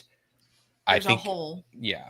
And so some of them are like, oh, but this is my son. And, you know, the main character's like, yeah, but he can perform open heart surgery, fly a jet. Like, that's not your son. That's a different thing. And I don't know if the show is going to really delve into the concept of like what makes us human, what's the human spirit. But it did make me wonder, it's like how many people would, in that situation, you have a loved one and they just want it to be their mom, knowing your mom is in there, say, hey, you know, hive mind, when you're in this body talking to me, pretend to be my mom so I can feel good, right? So you're no longer interested in, is that a person that you're talking to? It's just how it makes you feel. What does it imitate? Yeah. And I think that that's kind of the shallowness of life right now is, like you said, with the sex bot terrorists, like people are like, well, it's not different to me. It feels real to me. Well, and they're not caring about real as like I'm companion. tricked. Yeah, you've tricked me. I'm convinced. Yeah. And I think that's inherently depressing. Like I think it's incredibly depressing. But it's 100% going to happen because 100%. Yeah, like I completely agree with Terrace. Like if people don't have to try anymore, if you don't have to go through the effort of dealing with another fucking person who it's never going to be just sunshine and rainbows, then yeah, they will automatically, if they have the funds, just resort back to a sex bot because then they don't have to interact with other people. We see people now, excluding the sex bot, not wanting to interact with other people because of either societal norms, not being able to communicate well, anxiety, or whatever. Yeah. So it's only going to increase tenfold when you add in someone else that can be a companion, but you don't have the irritation or the anxiety of dealing with another person who will judge you. Dude, I've read this article. There was a bot made for kids, basically, right? Children, and it was just like a little bot. I think it's meant to be educational, but their friend. I think schools were using them, but then the company that was running them went bankrupt, right? So the bot turned off, and all the kids are super sad because they thought their friend had died. Yep. Right. That's gonna fuck up a kid. Right. Mm-hmm. And I'm just like, well, that's the world we live in. That's real life. That's happened. Right. Yeah. And no, 100%. There's a Black Mirror Electric Dreams episode on someone using an AI in an attempt to replace a lost spouse. Yeah, their spouse died.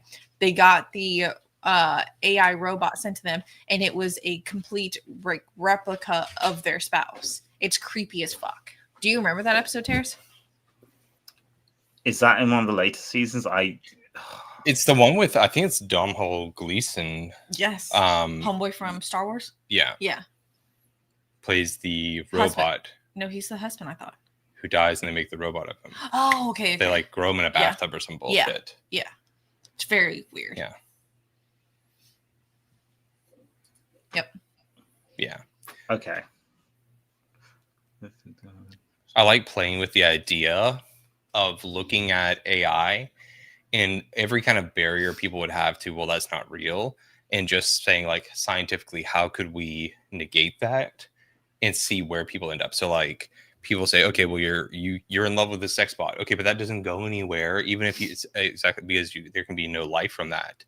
And so it's just things like, okay, imagine you have all these sex bots. They just live like your real companions. No, there's no organic couples. There's always just these one-sided. It's just a dude and his sex bot, or a woman and her sex bot. Yeah. And they're these super hedonistic, like, yes, dear, you're always right. She's a total bitch at work. And, yeah, just every fembot's like, yeah. Oh, you're the best, the biggest stud I've ever met. Oh, you're so amazing. And at night, like, it just takes your genetic DNA from the dude, or harvests, the eggs from the woman, flies it off to a lab while you're asleep, and then grows in a fucking incubator like a baby, like a test tube baby. Dude, flies it back to you with a drone like a stork, and we've almost like recreated like procreation. Yes. Yeah, like the idea of like, oh, mommy and daddy come back, and then so you're sitting there down the road explaining to your kids, where do babies come from? And they're like, when a mommy and daddy love each other very, very much, they get married, and all of a sudden, a couple 9 months later, a baby shows up at the door from a stork. And you'd have almost kind of like this childlike reimagining of society. Well, I was gonna say, did you see they're working on bots that will carry a baby till gestation? Like, so that so that women don't have to be pregnant anymore. You can have a robot carry the baby for you. That's amazing. Oh, wow. That, I mean, not like, was it wow, man-made horrors beyond my comprehension. Yeah, we're cooked. Yeah, that's how the Amish went, Andy. Yeah, it's 100%. Yeah. Just have all the fembots distribute the sperm to the man bots as an interim measure. Yeah. Yep. Like, how do we get there? And then you create that society, and you ask somebody, could they live in it? And people who are like, I see no difference, you're like, okay. Yeah. What's up, like, PV? It's quite the Rorschach test. I mean, if you think about how our perception of people, or our ability to perceive people, and I say tech in quotes here, has evolved over time. We had paintings first, right? So that was one of the first ways you could perceive a person. Get that picture, get that painting done as lifelike as possible. If you had the resources and money, they're very expensive. That evolved into black and white photography to color photography, which I think was a leap through, like a groundbreaking leap through. So at that point, and there are, I think this is an interesting tidbit, in certain societies and cultures, people are very scared of having their photo taken because they view it as cursed. Like, it's taking part of your soul. And I am a little bit superstitious. I kind of do lean into that, even though I've taken loads of photos, but you know what I mean, right? Like you can do both. Like you can do both. You can think one thing, be retarded, and still do the thing, right? Right? You can do both. Yeah, you can do both. Why not both? But yeah, then that evolves into movies, moving pictures, right? So now you're seeing that person, like your mother, your father, someone has passed away, in a video, right? In a grainy camcorder footage, to high def, to now it's evolved into, oh, you can have that person say things that they never even said, right? You can, if you had a bad relationship with your mother, father, you've got enough data, enough info about them, you can create false happy memories and live a false reality. Yes. Now implant that into a fucking bot, right? Yeah. Well, dude, did you see there's a guy who his wife passed away? He's clearly someone very high up. He made a robot version of his wife, and she like has memories, and like he uploaded like the past videos they took while they were like throughout their life, and she like talks just like she like his wife does. It's very, very creepy.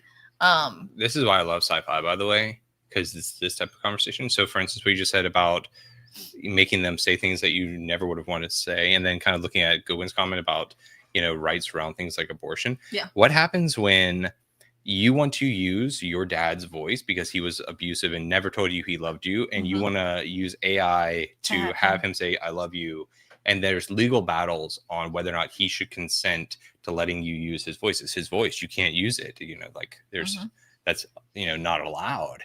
And then you have people saying, look, having your father tell you he loves you is a human fucking right, and he shouldn't have a right to his voice to prevent you from having a basic human need. Like, can you imagine just how it's for my trauma. It's for my trauma. Yes. And it's like, and then you'd have the layers of, but it means nothing, and people are like, it means something to me. Like it's important to me. Yeah. Especially because we validate people's emotions on a daily fucking basis. So I can totally see that happening. But think of it from like a business perspective, like therapists, right? It's big business. They could say, I prescribe you 2 hours a day of weird AI psychotherapy of this simulation with your father who's passed away to mend this. You know what I mean? Like completely overruling any sort of like legal liability. Like they're allowed to do it, right? So. 100%. You want to read that? My truth and my reality. Yeah. No, 100%. And especially when we're seeing the shift of people, like famous people, licensing their voices to 11 Labs and making that the future of creativity and content creation. Dude, there's 100% going to be a company that creates happy memories, or a virtual reality where you can upload people's voices that you want to create a scenario or situation that you can live out. That's 100% going to happen. Yeah. And what Gowan was saying about the whole abortion issue with like growing the lab grown babies and it completing throwing everything on its head. That's how, when dealing with arguments and logic, you tend to work through what's the underlying point that your opponent's trying to make, and it's why hypotheticals are so important to having a logical argument, because somebody's like, oh, I don't believe that a woman should ever be forced to have a baby because, you know, it's her body, her choice. And so you say, okay, cool.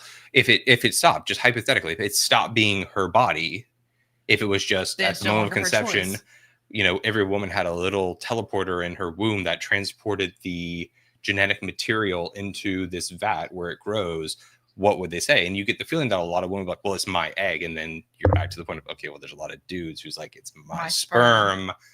And you kind of get to the truth of what the argument is. Yep. If you can't talk hypotheticals, people will just keep going in circles, but that's not the case. Yeah. And I think that's another thing I love about science fiction, is that it allows us to discuss things that don't exist in our world to get to like underlying truth. Yeah. And to explore scenarios. And a lot of sci-fi now is not interested in that hypothetical what if. It's trying to put our current limitations on conception and society into something where I think that has almost no value. And so at best, I think you should have maybe a little bit of allegory, but I think it's so retarded when you have sci-fi stuff that deals with racism. Like there's so many vehicles to discuss racism. Sci-fi. I don't think sci-fi. I think it just wastes sci-fi, you know? Gowan says, eventually, however, everyone will run into the hard economic wall of things have value due to scarcity. Yeah. But I still think there's so many people in the world who value their emotions and are narcissistic that they wouldn't care. Mm-hmm.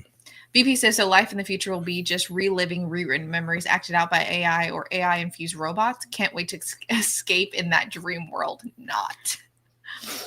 Do you guys think that's a great point? Do you think that AI replaces history because of the number of people who be like, I don't want to know about slavery because it triggers me. Therefore, because it makes me sad.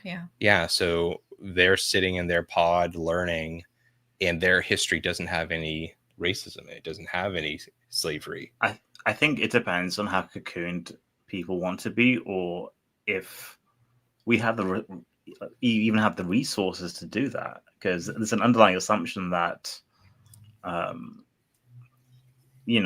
like we will have what we need to facilitate that, right? Mm-hmm. Okay, but say hypothetically there is, right? I can absolutely see people like saying, I don't want to see that.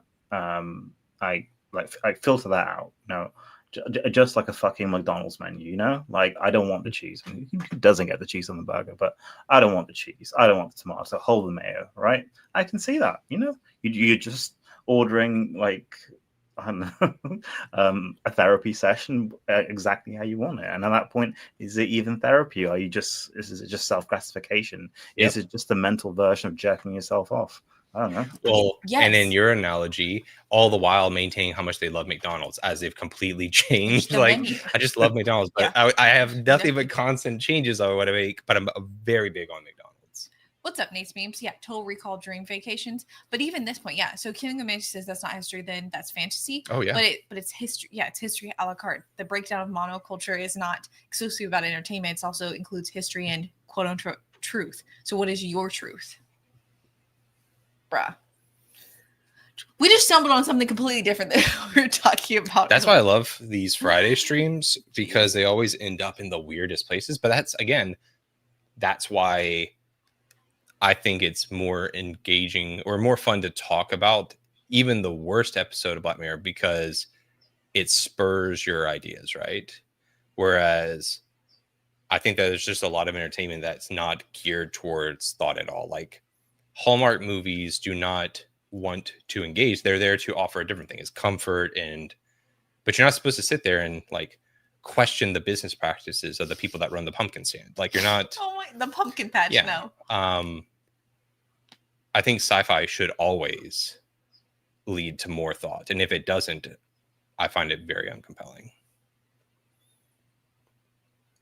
But yeah. Is there anything else we want to talk about before we wrap this bad boy up? Yeah, this is starting to make me doubt San Junipero, which is meant to be the happiest episode, right? Especially given the ending, because it's. I mean, I love that episode, but at the same time, it's been many years since I've watched it, and I'm like, has it held up? Because I watched at that window of time, similar to this episode. And did people just vote it as the most liked episode because it wasn't as nihilistic as the others? And is it people taking it just at face value? Yeah, and not digging any deeper in thought. Because from what I remember of San Junipero, though the couple ends up together, there's a whole angle of people that died along the way that don't get to. Mm-hmm. Yeah. And I think, once again, one of the weird consistencies here has been like the loss of soul, or the trade-off of part of your soul to gain via tech, if you will. Like, there's no overall net benefit, right? Mm-hmm. You have to give something to get something, which says a lot. That does. Anything else? I just had something, but all the different medicines making it very foggy. I do think it's hilarious that Goodwin said "Hang the DJs," the Hallmark Channel episode of Black Mirror. I'm trying to think. PB said, "How close are we to the movie Surrogates being real?" I don't remember Surrogates. Surrogates is people who live in their AI robots, so they like just play as them, and they live in a pod. We are not even close. We are currently in that. I just read that there is a restaurant in Japan, PB, where they have little android things, little robots that are remote controlled by disabled people to give them jobs. So the waiters are all real people remotely piloting these robots to serve people. So, I mean, now we just need to make them sex dolls and look lifelike, and you're gonna have surrogates. Dude, can you imagine a sex bot being controlled by a real human being, but you're not having to do the sex acts personally? Not only can I imagine it, I can imagine the morality play of people being like, okay, well, it's fine because it's not a real body, while other people making essentially the opposite claim of it means more and it's not disgraceful and it's not essentially a fleshlight because there's a person with free will choosing on the other side and not realizing that they're arguing against one another, but both in defense of the dildo tonic. Yeah. Katie, I did 2 decades ago. Let's get it in production. Good one. It's $1 billion idea. Teledildonics does sound like something you would see at like a futurist tech convention. And people would say many, many times before they broke down what that fucking means. And they're like, oh, I'm very bullish on teledildonics. Bro, BP says, but what, even except when the driver forgets your safe word.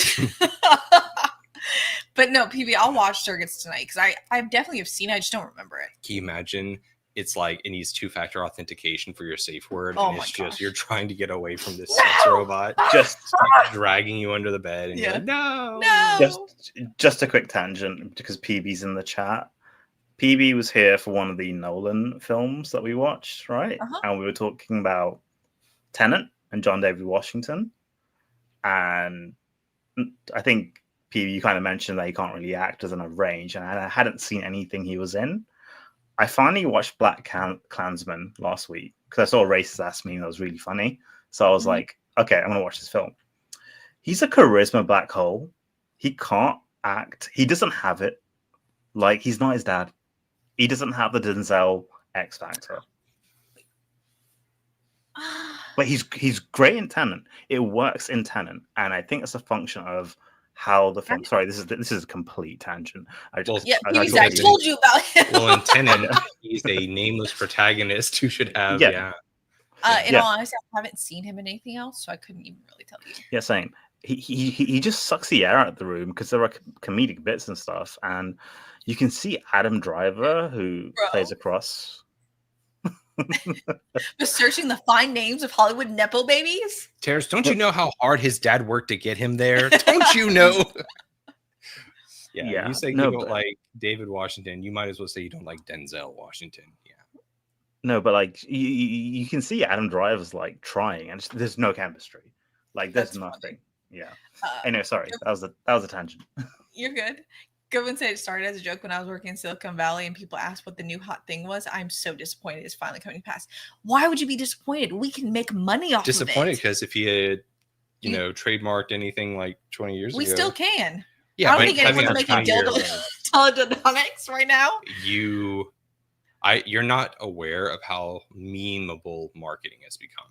Like, I guarantee if you had a sex bot, especially for women, called teledildonics, there would be, not only would you see it on Instagram, it would be like if you've ever stumbled across like the Bad Dragon sex toys, and how they've cashed in on the fantasy realm. Dude, you would have horrifying, by the way. Horrifying. You would beyond have, your imagination. It's disturbing. I don't want to know. Yeah. Terrence. It's just for girls who want to have sex with a dragon, and they facilitate aliens. That. Yeah. It's weird. So teledildonic would be the Blade Runner version of that, and you'd have a bunch of e-girls who are into neon Even lights. A better idea. Yeah, you start marketing it for long distance relationships to make it palpable, and then you're yes. Bro. And all of a sudden, women start loving the gamer bros who are sitting there fucking just going at it. Yeah, with the robot. Yeah, they already have this, right? They already have like remote control stuff. We can do it, bro. Can you imagine? We should do it. It's like, your boyfriend games for 12 hours a day. Put some respect on his name. His girlfriend's out in the back just fucking having seizures, If they could dual split, if they could dual split the controller. Dude, when in doubt, just use the cheat code. Up, down, left, right. Yeah. Oh my gosh. Did you see the Atari thumb? Dude, guys would evolve and they'd have like 12-inch long thumbs And girls would be like, God, you see the thumbs on that motherfucker? Oh my God. Bro, smell my finger. Smell the PS2 D-pad. The Jackhammer 5000. I'm still telling you guys, we have billion-dollar ideas on this channel. We could make it happen. I'd love to, as we grow this little public access channel, just have broadcasting that assumes that type of stuff, where you have a sitcom like The New Girl, and she walks in, and his PlayStation controller is just fucking wrecked, and she's like, "Oh my God, she's getting sweaty." She's like, "Dear God, what is this guy doing?" Yeah, dude. What if like you had XP as well? Oh yeah. Well, you gotta gamify it, right? There has to be, yeah.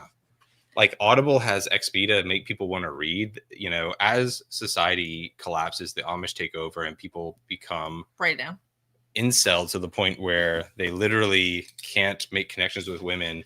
The only way we can continue the species is by tricking men into sleeping with women, by having them play like video games and stuff at the same time.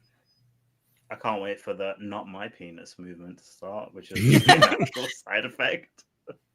Dude, yeah, I'll get started on the faux ads because that needs to happen. Faux. Yeah, everything's a faux ad till we get funding and then it becomes something we were very. Then it's a pitch deck that we were very invested in. Imagine the guy that sees a fake ad for teledildonics and just is like, so like, what do I have to do to get on the ground floor of this thing? Dude, it gives a whole new meaning to whole bunch.